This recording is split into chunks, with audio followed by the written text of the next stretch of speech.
Bora mergulhar de cabeça num dos contos de fantasma mais arrepiantes de Charles Dickens. O Sinalheiro. É uma história cheia de suspense, um mistério psicológico, sabe? E com um final que, olha, fica ecoando na cabeça por muito tempo. Vamos lá. A história já começa assim, com essa frase, uma chamada bem abrupta, misteriosa. Um narrador, lá do alto de um penhasco, grita para uma figura solitária lá embaixo, perto de uma linha de trem. Essa abertura já dá o tom, né? Cria uma sensação de estranheza na hora. Quem tá chamando? E mais importante, quem é aquele homem ali embaixo? Parte 1. Um encontro inquietante. É aqui que a coisa começa a se desenrolar. O narrador desce até o Vale da Ferrovia para conhecer o tal sinaleiro, um homem que vive completamente isolado do mundo, tanto física quanto psicologicamente. E a primeira coisa que choca é o cenário. Não é só um lugar isolado, é opressivo. Dickens descreve o lugar como se fosse uma cova úmida e fria, onde o sol quase não bate. Sabe, essa atmosfera de túmulo é fundamental para a história. O próprio lugar parece mal assombrado, já preparando o terreno para o terror que está por vir. E aí a gente conhece o sinaleiro. E ele não é um trabalhador comum, não. O narrador percebe logo de cara que ele é um homem culto, que já estudou filosofia, matemática, mas que, por algum motivo, acabou nesse posto monótono. Esse contraste entre quem ele foi e quem ele é agora o torna uma figura bem trágica e intrigante. Mas tem algo muito esquisito no jeito dele. Ele está visivelmente perturbado. Por 2 vezes, ele fica pálido e olha fixamente para a luz de perigo, como se estivesse esperando alguma coisa horrível aparecer ali. Ele parece até ter medo do narrador, perguntando se já não o tinha visto antes, bem ali, perto daquela luz. E aí, finalmente, o sinaleiro desabafa. Ele confessa. Estou com problemas, senhor. Ele está profundamente angustiado. Essa confissão transforma a curiosidade do narrador em preocupação e define o mistério central da história. Que problema é esse? A resposta é muito mais aterrorizante do que se pode imaginar.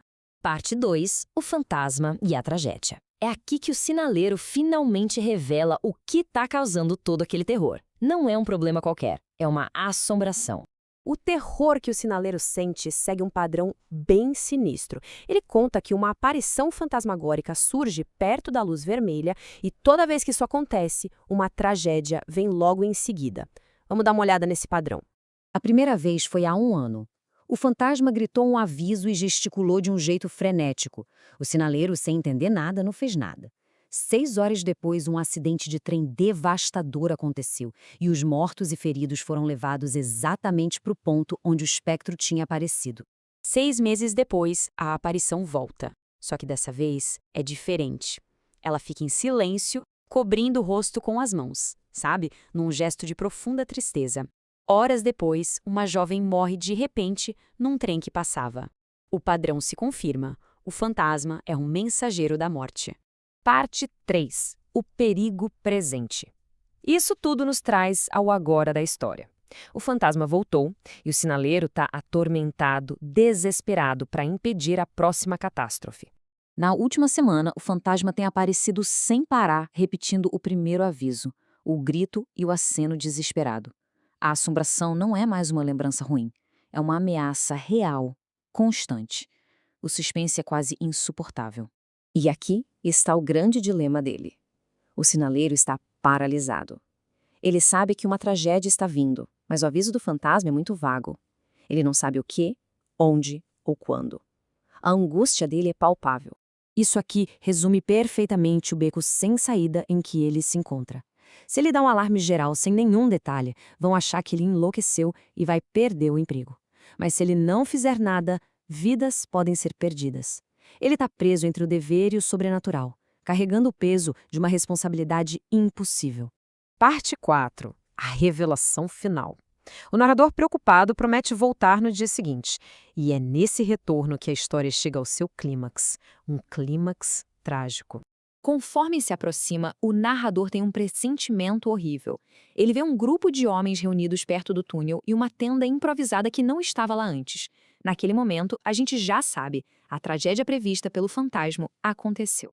E a verdade é ainda pior do que se podia imaginar. O sinaleiro morreu naquela manhã, atropelado por um trem. O aviso do fantasma era real. Mas a ironia mais cruel da história ainda está por vir. Um dos homens ali é o maquinista do trem que o atingiu. Ele explica que viu o sinaleiro nos trilhos e gritou para ele sair. E as palavras que ele usou foram exatamente as mesmas palavras do fantasma. Essa virada na história é de arrepiar. O maquinista não só gritou as mesmas palavras, como também fez os mesmos gestos. Ele conta que cobriu os olhos para não ver o impacto, enquanto acenava desesperadamente com o outro braço. O fantasma não estava prevendo um acidente qualquer, ele estava encenando a própria morte do sinaleiro. Parte 5. Coincidência ou destino?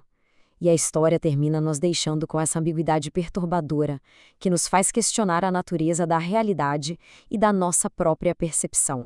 E essa é a grande questão que fica no ar. O fantasma era uma entidade real avisando o sinaleiro sobre um destino que não podia ser mudado? Ou será que o medo, o isolamento, o levaram a alucinar e o próprio terror dele o fez congelar nos trilhos, numa espécie de profecia que ele mesmo cumpriu? A história não dá uma resposta, e é exatamente essa incerteza que a torna uma obra-prima do terror gótico.